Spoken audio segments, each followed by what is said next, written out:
Okay, so thank you, Siddharth. Thanks for joining. Um Welcome to the. You're actually the first video interview series that I am starting off with the Agribusiness Matters newsletter.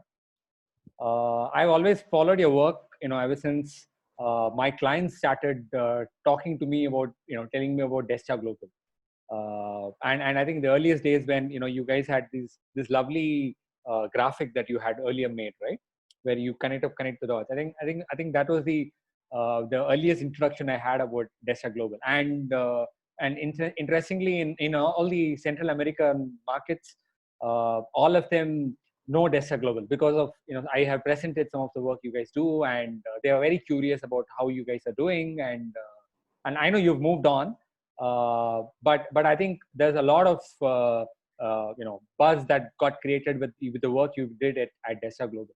So I really want to have this as a free flowing conversation of who you are and your journey and into this world of agri input retailing. What are your bigger visions?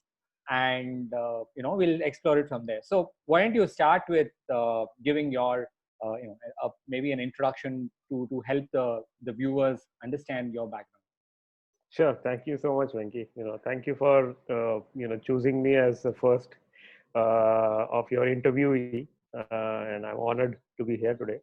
Uh, about me, I am a marine engineer. I was sailing on oil tankers for 4 years, and I've always had this thing about doing something different uh, and tough and Mm-hmm. challenging. So, and I believe that if you do something, where you challenge your mental strength and your physical strength, something good happens out of it. So those 4 years, I'm very thankful for those 4 years on tankers. I worked with multinational crew. I faced a lot of challenging situation. I was pretty young, out of college and on a ship. Life was tough back then. Today, life is much simpler on ships, but we used to have the safety procedures were not so well. So a lot of things were not dependent on a control panel, but on people actually managing the machinery as well. So it was very interesting working there. After that, I did my PGP from IIM Ahmedabad. So during IIM also, I wanted to work in agriculture. So I did my summer internship with Monsanto, Ah, and okay. that kind of I liked Monsanto very much. The work culture there, Mm-hmm. people there. So I was my summer training assignment was to assess corn, and soybean versus soybean in MP. Uh, I see. so I was traveling across different agriculture districts in Madhya Pradesh, talking to farmers and retailers and distributors. And I did not have any support. Consciously, Monsanto told me that you will not get any support from the sales guys. So Mm-hmm. you are on your own.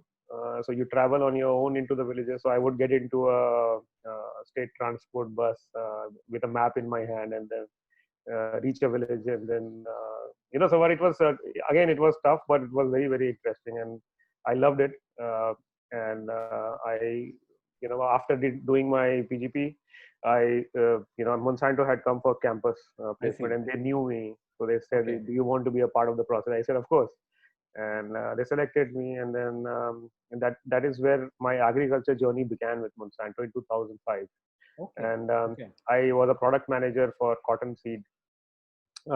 Actually, one of the highest selling brands for Monsanto, which was a Brahma, Mm-hmm. was built during the time I was the product manager, and I was so we did cotton. I learned cotton. I was handling all India market.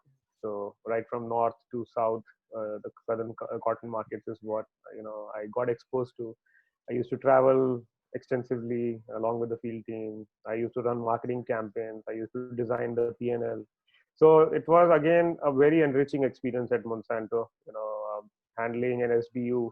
While there was a SBU head, but a product manager effectively is like a mini CEO. Mm. So I'm very thankful to that those years at Monsanto, and then I was also the category manager for vegetable seeds. So being on that side in a company like Monsanto on the agri input side, exposed me to a lot of issues that a company, a distributor, a retailer, and a farmer faces. So I understand the distribution challenges. I understand the pain points of the farmers and the vagaries of the nature. All that a lot of us talk about. But I've experienced that firsthand. After a brief stint in urban markets, I did some 2 years in medical devices in Johnson and Johnson. But I realized my heart still, was in rural and agriculture. So I came back, did a social enterprise stint for 3 years, where we were setting up drinking water plants in underserved areas of India and Africa. I see. And after that, I went to an agtech company called Cropin, and I was the chief revenue officer for them.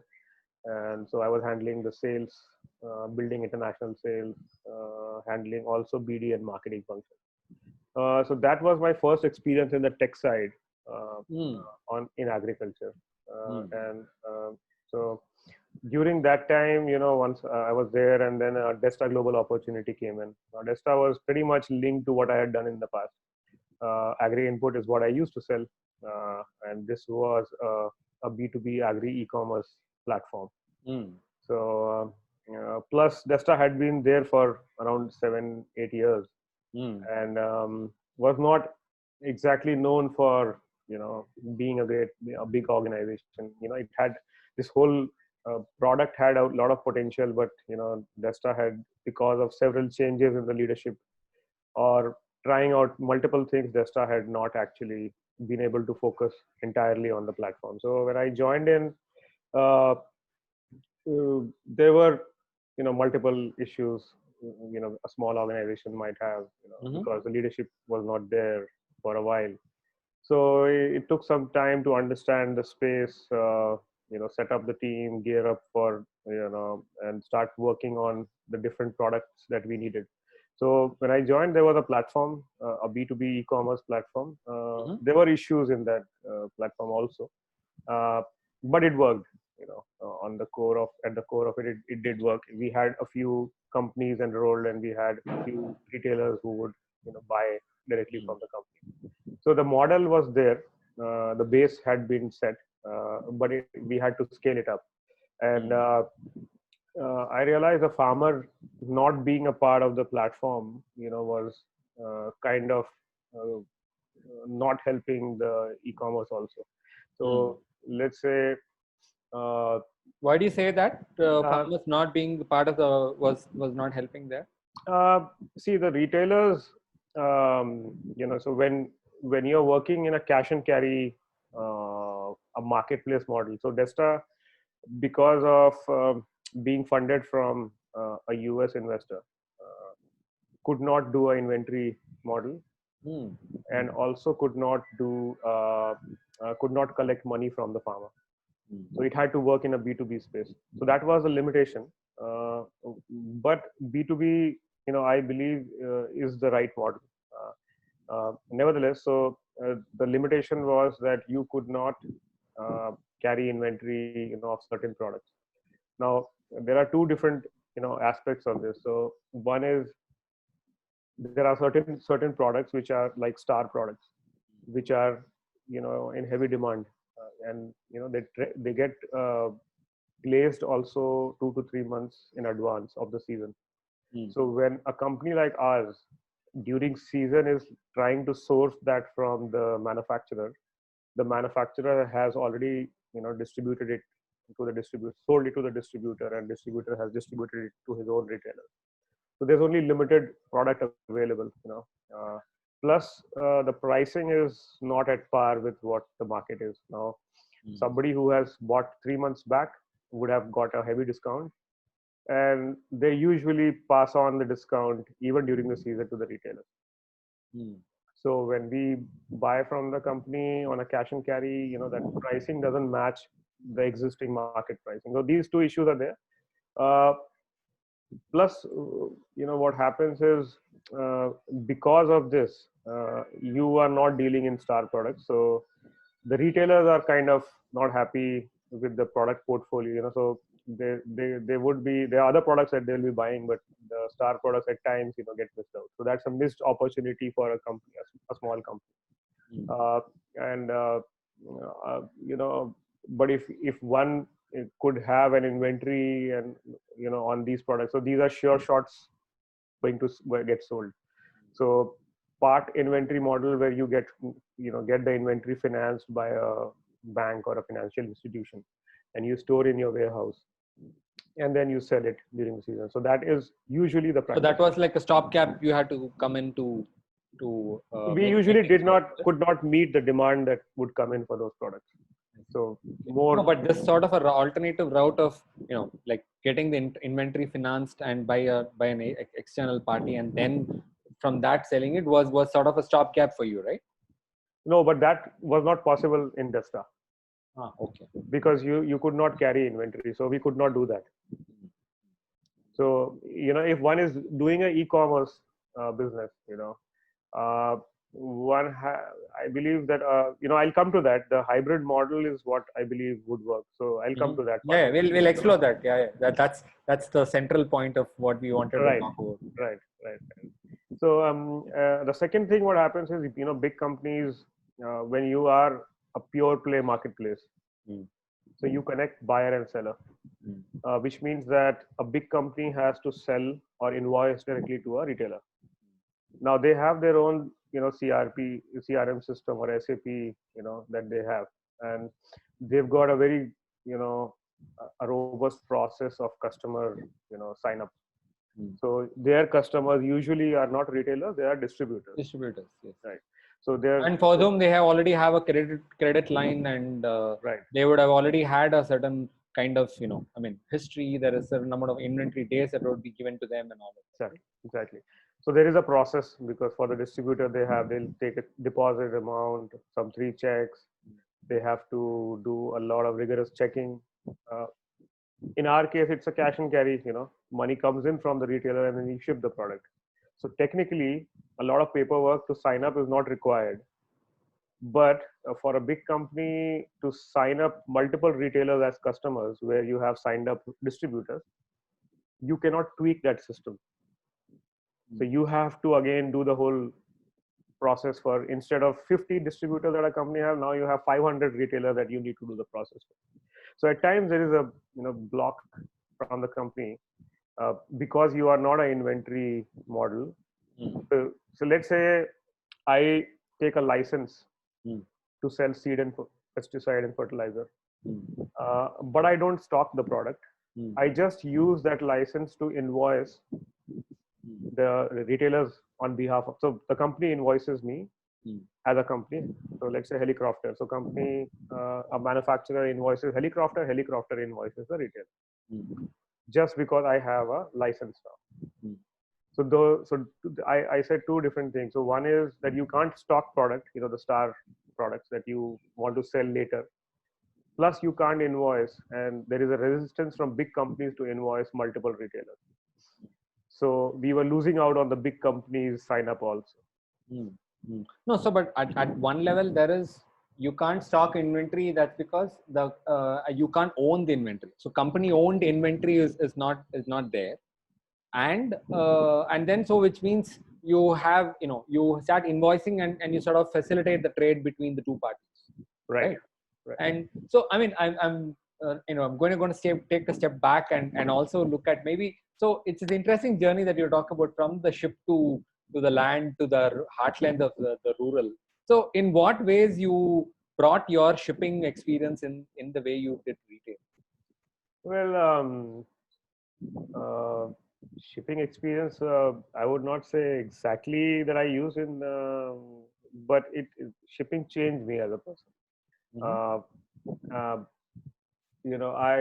I write also. I have published a novel in 2010. It's a fiction novel. I started writing poems some 5-6 years back. But I realized that the writing came into me. The thing about writing might have been there, but it actually came into me when I was sailing on the ship. So there are the creative aspects of me I discovered while I was sailing. When I would, after my watch was over, I would go out on the deck, and I would just look at the sea and look into, and so looking into the sea. Sometimes it would be rough, sometimes it would be very calm. There's something that it triggered something in me. Plus, when I went on my first ship, I was from uh, the college, which was the only marine engineering college which was affiliated by the government, Ministry of Shipping and Transport. I see. So I thought I knew everything about being an engineer or being on a ship. When I went to the ship, I realized I knew nothing, and I actually became an engineer on that ship, on my first ship, and I learned engineering from the person who was my teammate on the watch. On a ship, there are people who are called oiler. Mm-hmm. So the oiler's job is actually, in olden days, because there's a lot of oil that would get spilled. So they would clean the platforms and they would clean the oil spillage. So there, that name came in, oiler came in from there, and they're also called motormen. So they help the engineer on the watch. So in this case, when I went onto the watch, he did not help me, but he actually taught me everything.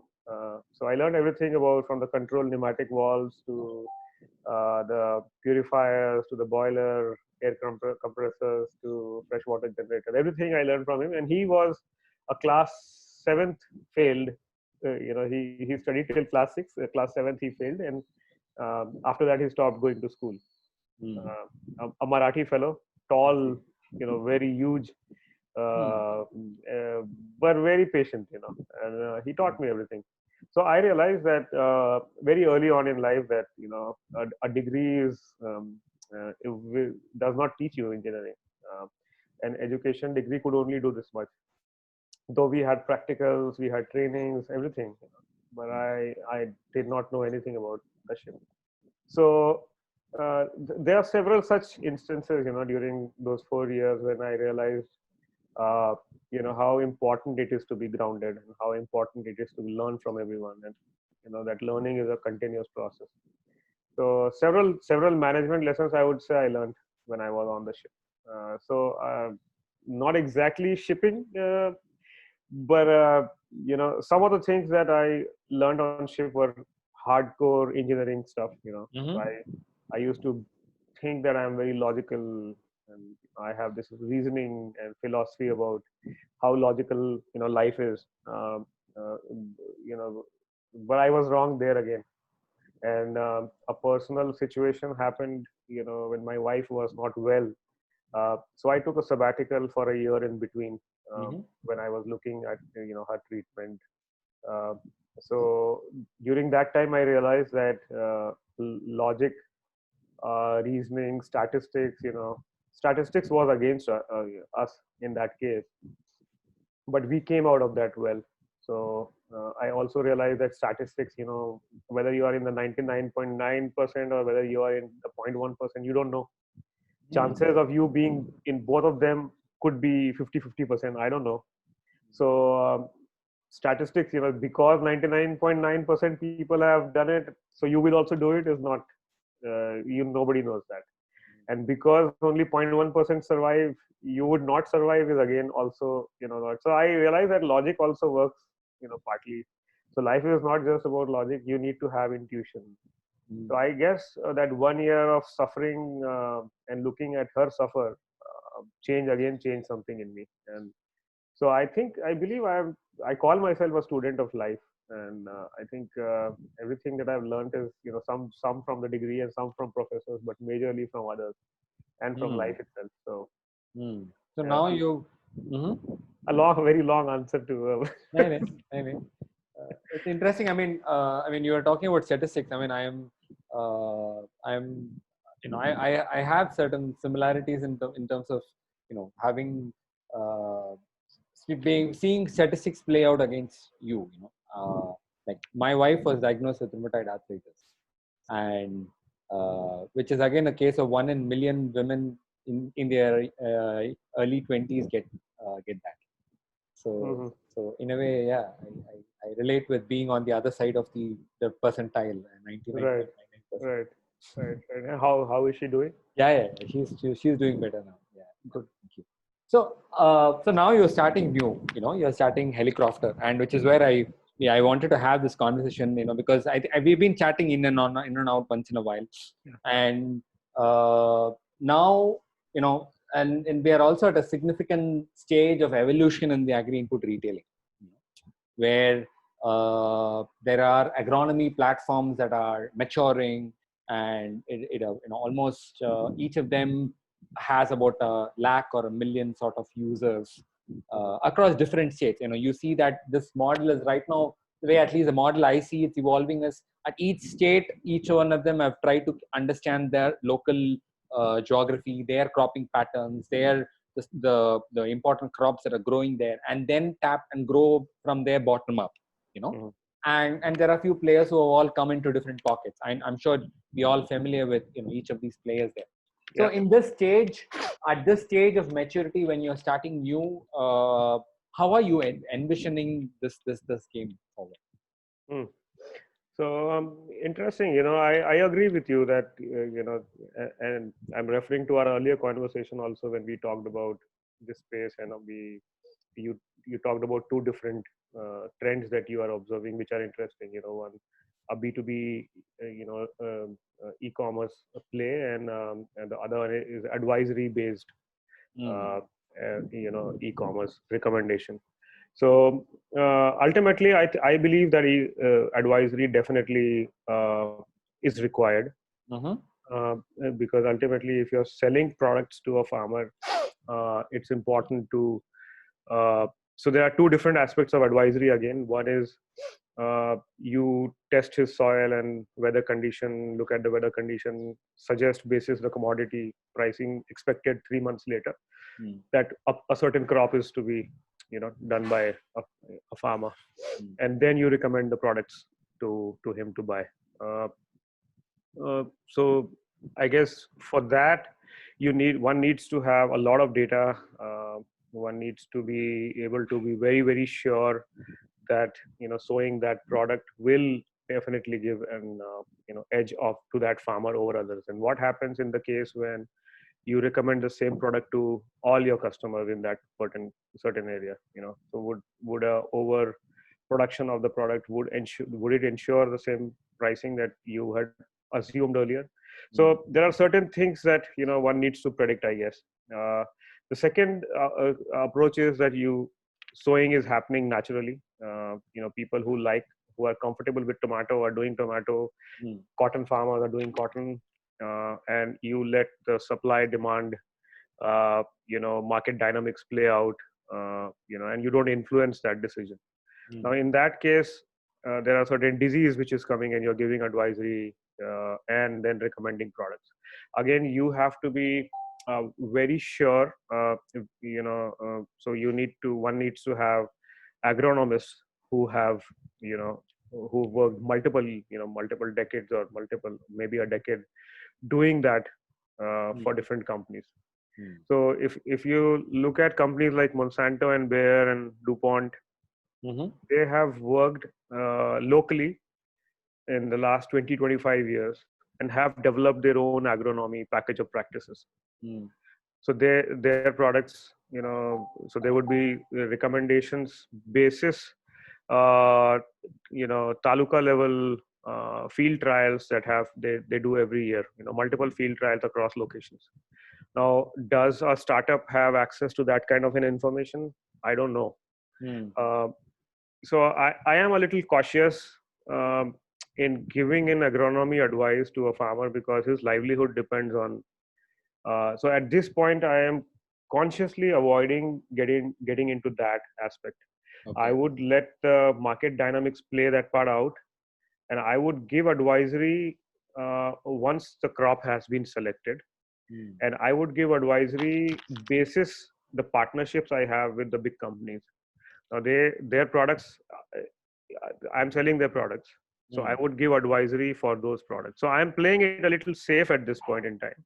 Okay. I would start doing the business. So my observations about the business are, how do I solve challenges for the manufacturer, for a retailer, and for the farmer in this whole. Mm. So No, but see, if I were to step back a bit, and in traditionally, this is how I have seen retailing operations happen whenever I've gone to the field. The farmer comes with a single paper, पर्ची लेके आता है, and उसमें he's written, maybe he might have gotten some active ingredient name, or he might probably bring a sample of the disease, in the form of a leaf, and then it's a retailer who gives him the specific product, which could be of any brand that he chooses, and more often he might select the brand based on the margins, right? And based on that margin, he will give those products to the farmer. I mean, again, I'm not trying to paint this only in terms of like only it's the retailers there, but they're part of the game where they do sometimes based on the relationship, they give the best product. Sometimes they look at their margins there. Of course. So now this is the kind of traditional market that's been there. So I mean, I at one level I find the agronomy model very interesting, because at some level there are both kinds of models are emerging. One model is which is in some sense very much similar to the traditional model, where I give you an advice, but in return you pay for the product, you pay for the agri input. But there are also players like say like Bharat Agri, who are giving paid agronomy advice and who are also coming in there. So to me, I'm seeing both these streams are coming up in terms of how they are delivering, and what, of course, farmers, it has become ultra niche. In like the example that I'm reminded of is specifically in especially in the grapes regions, there are specific agronomy consultants who are only focused on those particular crops. So you have these various niches are also operating in this. So to a large extent, these kind of two areas is what I'm seeing evolving in the agronomy from an advice giving perspective. Right. So I'm saying two different things here. So advisory one, I'm saying that if you see the grape example, those consultants have they are experts in grapes. Correct. And they've worked more than they might have spent decades doing that. Correct. And hence the farmers trust them. Now, will the farmer trust a startup which has say a machine learning tool? A machine learning tool also needs data to be plugged into it for many years. So will the farmer then trust? And then the second, will the farmer pay for an advisory? The third thing is, let's say in a model where nobody is paying for the advisory, but when you buy products, basis that advisory, how do you hook the farmer and how do you enroll the farmer? Wouldn't that be limiting? If it's an advisory, if somebody enrolls for the advisory, then buys the product from you, he could take the advisory for free and then go and buy the product from his own retailer. So I have, I'm not very clear at this point in time how the business model would pan out. And I am also very curiously watching that space. I definitely believe that giving the right advisory is very, very important.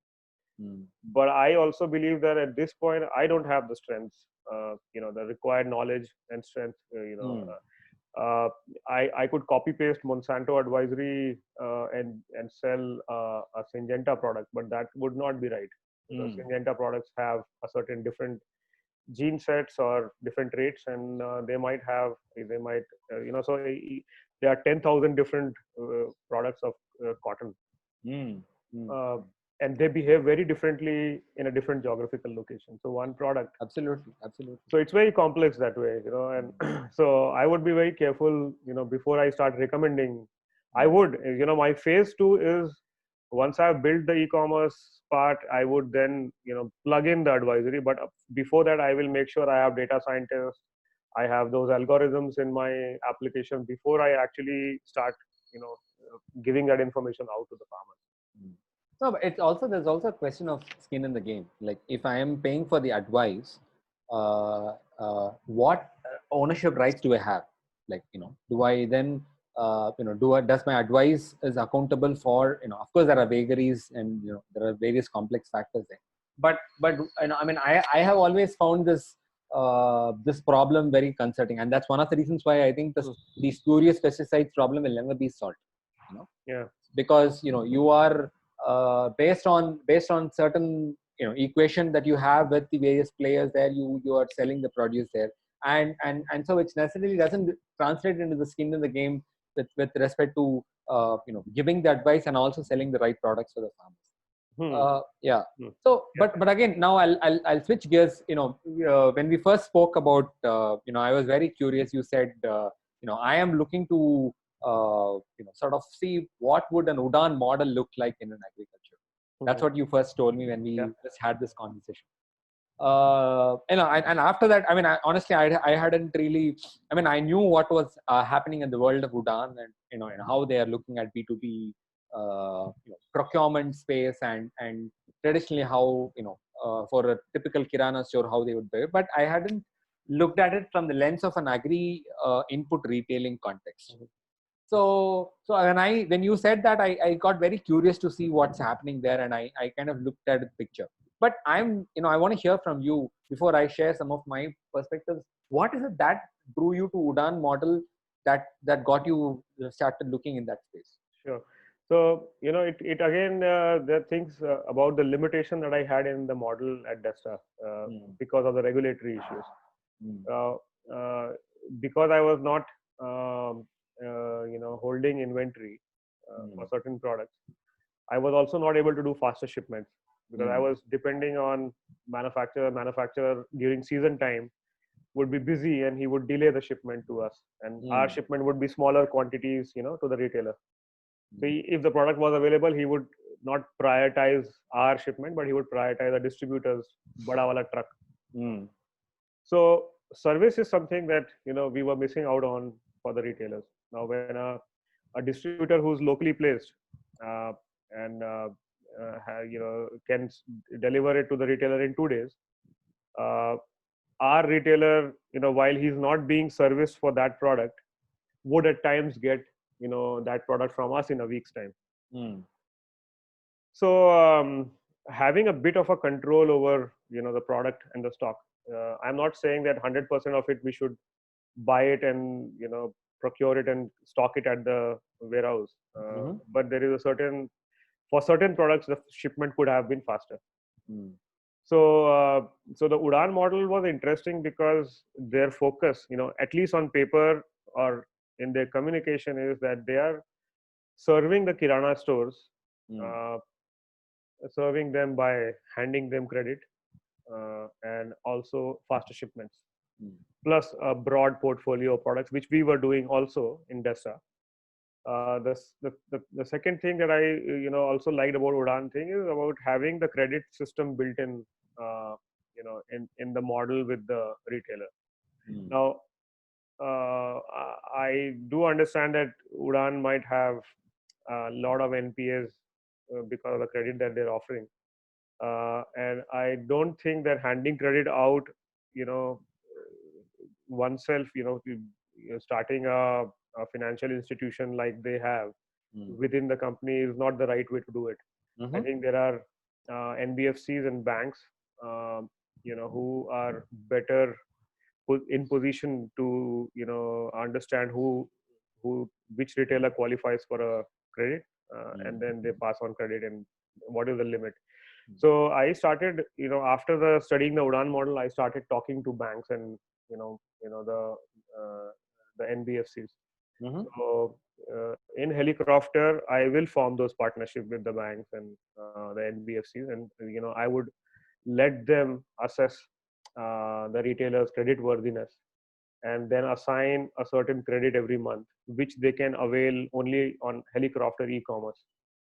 So there are multiple models that I'm going to work out with the banks and NBFCs so that I could then serve to the extent that I can. I would so I would do cash and carry, but I would also, taking help from the financial institutions, also offer credit to the retailer. No, but tell me, how is it different? Because we know Udaan has applied for an NBFC license, and they are looking at, I mean, I have not looked at the system so deeply, but I know that they offer credit, and obviously there is going to be a number of inventory days, outstanding days, and all are going to be a question. And and especially how are you going to manage your operational costs. But how are you saying, what in what way are you looking at offering this credit different from what the existing model with Udaan is offering?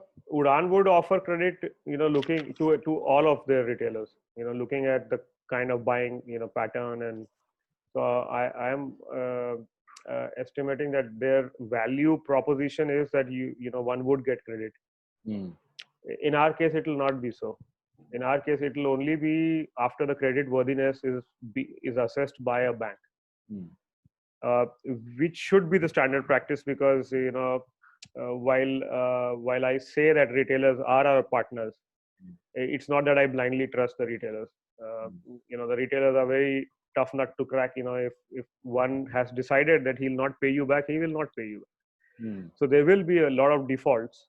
And I don't think a startup should now start developing capabilities of being a financial institution to offer credit to those retailers, because that's a different ballgame altogether. And at this point, I don't think starting so Udaan has a lot of investment, and I'm sure because of a lot of bad debts, and because of the banks or the NBFCs might not be giving them a good deal in terms of the percentage that they're asking. So there might be discussions internally that let's manage this whole system within ourselves, which could be okay. I don't know how it will work out, but for a startup like us, it's important that we form those partnerships and let it's not our strength to do that. No, but let's look at this also differently from the sense of agri input. Like, see, typically what happens is, when in the case of an agri input retailer, I have personally seen this in the work I have done in the past, that he would oftentimes he might have sold his stock which he gotten from a agri input manufacturer, but he might still not communicate to the team and about not revealing that the sale has happened, because he has a certain number of credit line limit, right? And I have personally heard this tale where he said that the moment I will not reveal, because that will also affect my credit limit, and he will unnecessarily think that it's always in a sort of a tu meme sort of relationship, where they would, at the moment he gives him that data to them, then it also gives him that, okay, now then that means the market is evolving, so they might change in terms there. So oftentimes this credit was handled with a lot of information asymmetry in terms of the sales that was actually happening. And partly the credit was working because of this sort of an asymmetry model. So this is again how the system I have seen it in the actual existing systems there. So now when you are bringing a sort of a new model into this, especially with respect to the credit, because let's understand, let's, at least from what I've seen, is that the credit oftentimes comes from the from the category of the products that they are serving in, and also the kind of margins they have and all of that. So when you are disrupting this with this kind of a process, how do you think all of this will get impacted? So if you look at it broadly, there are these credit terms which works broadly for all the categories. So it's like if you cash ka rate, so if you are buying in cash, then you are paying in 100 rupees. But if you want a credit for a month, so then your price is 101 rupees or 102 rupees. And if you are going to pay off in the month after, then it will become 103 rupees. So that kind of model has existed for years, in the retail community. And usually, if you see that everybody deals in credit, except during the COVID times, a lot of pressure is there on cash and carry, even from the distributors. But other than that, 95-96% of the market operates on credit. So I'm just talking about between a distributor and his own set of retailers. Now, somebody buying from open market might have to pay cash. So, but usually in this channel, a distributor serving his 1,000 retailers would give them on 3 months or 2 months or 1 month credit, depending on how his equation is. And if somebody buys from him in cash, then his rates are lesser. So they more or less they know, they calculate that in their mind, and they are also at times, willing to pay 10 rupees more if they are getting a credit, because they don't have money, with them at this point. And or if they have money, they might be saving for certain products. So other products they want to. So they have this limitation of rotating the cash. Now, a good retailer or a good kirana store, if they get a line of credit, in certain things that they're buying, they could use their capital, in buying something somewhere else, which means that they're expanding the horizon of their business capabilities. So if somebody is serious to do business, he gets credit, he would rotate that money and pay off so that he gets again a credit. I'm saying a logical guy who wants to do a business ethically could actually use that and help himself.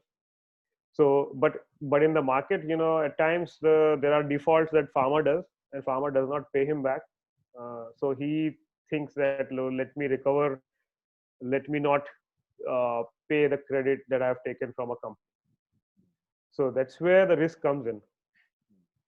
There are some shrewd retailers, there are some very good retailers. So how do you identify that? Yeah. So that is the question. But I believe that the market, from what you said, there is a transparency. Many retailers would not want to give that transparency to the company. Many companies also don't get any transparency to the retailers, because again there is a layer in between, and a distributor is almost like a bank. He's not concerned too much with which products would sell in the market. He knows that these products are the good ones, but he doesn't do that research on the ground. His main concern is managing logistics. Maal aaya, kisko usko dena hai, how much do I have to pay, what kind of relationship I have with a certain company's sales rep. That is what he is completely worried about. He is looking at logistics, he is looking at managing his cash flow, he's looking at how much margin I'm getting, how much should I pass on, how much collections have I done. A retailer, on the other hand, is the guy who's actually in the market. He understands what will sell, what will not. He's like, I always give this example of a chemist. When we have a chota mota sardi bukhar, a chemist acts like a doctor and gives us a medicine, and we trust him. So similarly, the farmers trust him for advisory. Totally. So, and which you rightly said, that he misuses that for some farmers. But I also know retailers who have their 300 farmers who he does religious plot visits. No, they do it in the mornings, and then they come to the store in the evenings, and it is part of their routine. I mean, I'm not painting them obviously in black and white here. There's various. Yeah. So I also understand. Yeah, that is what but what I know is the retailer is not going to go anywhere, and he's going to be there, and he partnering with, at this point, sounds like a street smart thing to do. No, and they are the most resilient lot. And I'm sure they are going to reinvent themselves. So, which is what brings me to another aspect of the whole Udaan model, which is another interesting thing that I am observing from reading what I am reading from what Udaan is doing, is also disrupting this buying process that is happening. Like from the perspective of the product manufacturer, right?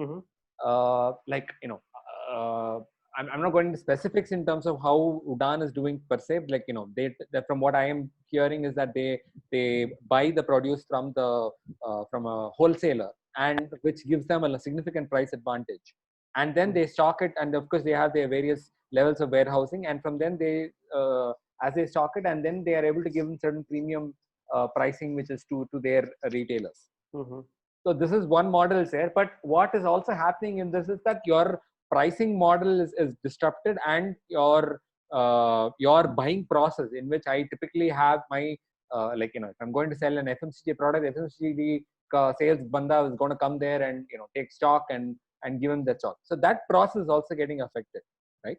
So how do you see this equivalent happening in the agri input retailing space? Are you looking at disrupting the the sales and marketing processes, which also does a lot of order management, taking all of that. Are you looking at disrupting that? We started a software as a service module also in Desta. Mm-hmm. Now, because we were a platform approach, and because we were the farmer application actually was a promotion tool for the retailer, but it was actually also a promotion and a communication tool for the manufacturer. So there was a social media kind of a page there where there were live farmer stories about best practices. A farmer actually done haldi or a watermelon or a pearl farming, and what did he do. So there was a lot of traction and a lot of action, comments, shares that farmers were doing on that section. It was called Bodhi Tree, the knowledge. I remember that. Yeah. So, and also every product had reviews from farmers. So it was much, almost like any other e-commerce in urban, where you have product and there's a description, there's package of practice for that product, and then there are reviews, from farmers on that. So plus a company could actually post a technical video which was relevant for the farmers on the Bodhi Tree. So for a company, it was, in that sense, the application in itself was a promotion tool or a communication platform to the farmers. The other thing that was being done by companies was when any company does a farmer meeting or they do any promotion, let's say they're doing a field day, a field trip, a plot visit with the farmers. So they were using our application. So we had created a missed call number, which any farmer could just give a missed call on during that field day, and they would get a link to download the application. And so they click the link. We would know, using that particular phone number, we would know which company's team is getting the farmers onto the app. So using that link, then there would be a personalized, while it would be a Siddhi Kisan, but the company's logo would come in, and then the farmer could see the product. So we would then show the company's products on top, so he could, during the field day, there is a promotion, and then we show those products and which retailers have those products. Plus, we could then send them notifications again. So remarketing to the farmer and take him to the content of a video which is there already. So we had three companies: one tractor company, one seed company, and one fertilizer company, who were using this as a promotion tool, or as I would say, improving their marketing efficiencies. So one could actually see the ROI of the marketing effort. So you've done a field day, you had 100 farmers, 60 downloaded the application. Out of 60, 50 looked at your product, 30 actually went and bought your product. So what's your ROI of your marketing effort? So we were also thinking and evolving ourselves. So ultimately, what I would want to build at Helicrofter is not just this aspect. I would want to build a dashboard for the company manufacturers, who could actually sign into the dashboard and see how many live retailers are there who are using the application, how many retailers are looking at their schemes on offer. They could run a scheme for the retailer and look at the traction. They could run a scheme for the farmer and look at the traction. They could look at numbers of farmers who are actually viewing their products at this point in time. So it would give them real-time information about many things. So a lot of things are possible, and ultimately it's about, as I said earlier, how much value can you add to the manufacturer, how much value can you add to the retailer and the farmer. And I believe if the three of them are, if one company is focusing on all the three, so because of this collaborative approach, it's possible to add value at each of them. But yeah, but again, it's like, I mean, to me, these three are the, all the three aids of the triangle. It's like, how do I balance all the three, and in the way I'm serving value has been a challenge. And at least in the traditional ecosystem, that has been the challenge. And also we also talked about it in the last time. It's like, when I am serving the farmers oftentimes the economics doesn't make sense, and given the kind of different cropping patterns and the different climatic zones we have, it doesn't make sense to also serve them at an individual level there. So in that model, how in that conversation context, I want to look at how are you looking at that clustering here? Because typically right now, based on the crops, there is a certain clustering happening there. So when you're looking at bringing the farmer as a third person, third component in creating the value there, how are you looking at sort of aggregating that market in a way to serve them person? So in the earlier model, we were only communicating and connecting the farmers to the stakeholders. In Helicrofter, we would also be transacting with the farmer, which we were not. So in a way, we would also be B2C, but we would not serve an individual farmer, but we would have aggregation at the village level.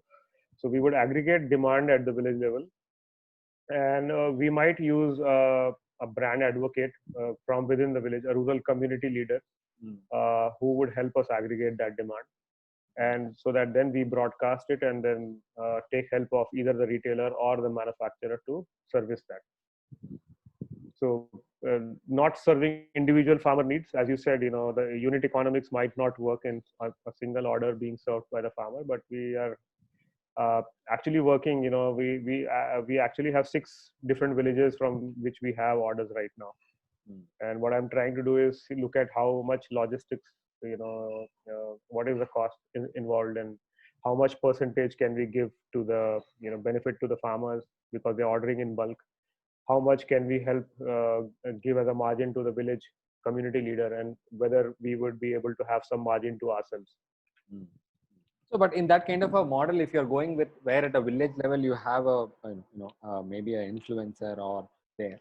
So how do you see the scale out?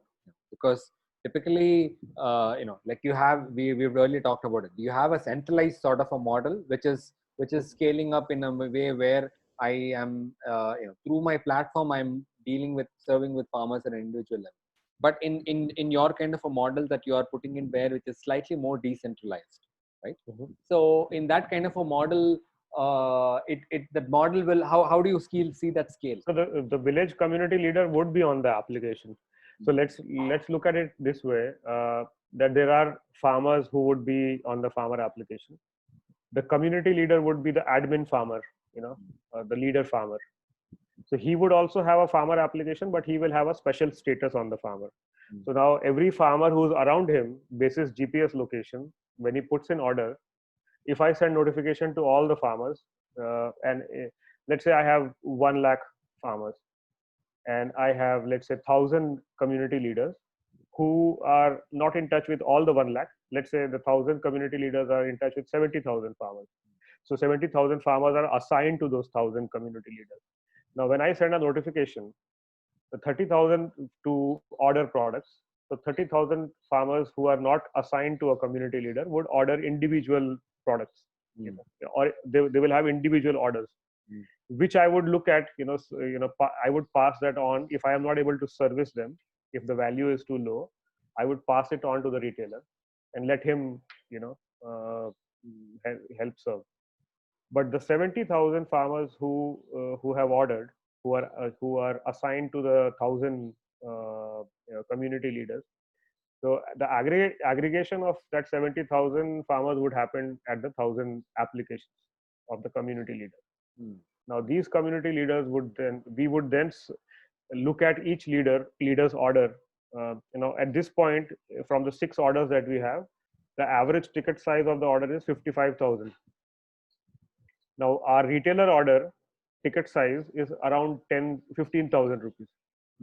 Now when our team takes a retailer order, we look at how should logistics. So every order which comes in from the application, there is a lot of manual work, which is we negotiate the deals at times with, and we source the product.